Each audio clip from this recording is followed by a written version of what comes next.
నిన్న మొన్న చెప్పుకున్నాం. ది గార్డియన్ పత్రిక రాసిన కథనం. పాకిస్తాన్లో గత 2 సంవత్సరాలలో 2020 తర్వాత నుంచి చూస్తే అనేక మంది భారత శత్రువులు చచ్చిపోయారు. అక్కడ అకస్మాత్తుగా కాల్చివేయబట్టము, గుర్తు తెలియని వ్యక్తుల చేతిలో చనిపోవడం, ఒక్క విషయంలో కూడా దర్యాప్తు తేల్చలేకపోయారు. అది భారతదేశానికి సంబంధించినట్టు రీసెర్చ్ అనాలిసిస్ వింగ్ రావాళ్లే చేశారని చెప్పి మా దర్యాప్తులో తేలింది అంటూ ది గార్డియన్ పత్రిక ఒక కథనాన్ని ప్రసారం చేసింది. ప్లస్ వాళ్ళకి సంబంధించినటువంటి ప్రింట్ చేసింది.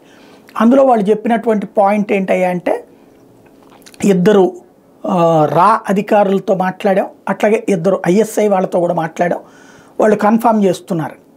వాళ్ళే ఇంకోటి ఏం రాశారంటే, ఎప్పుడైతే నిజ్జర్ ఉదంతం కెనడాలో జరిగి కెనడా ప్రభుత్వం రోడ్డెక్కిందో, అమెరికా కూడా తన దేశంలో పన్నుని మర్డర్ చేయడానికి ప్లాట్ని కనిపెట్టిందో అప్పటి నుంచి భారతదేశం ఆగిపోయిందని.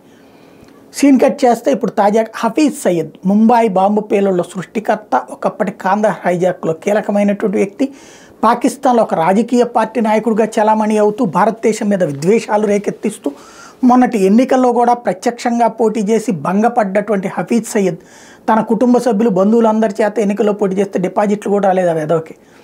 వాడు ఇప్పుడు తాజాగా విషప్రయోగం పాలయ్యాడట, ఆసుపత్రి పాలయ్యాడట. గుర్తు తెలియని వ్యక్తులు అతనికి విషాన్ని ఇచ్చారు, విష పదార్థాన్ని ఇచ్చారు అని చెప్తున్నారు.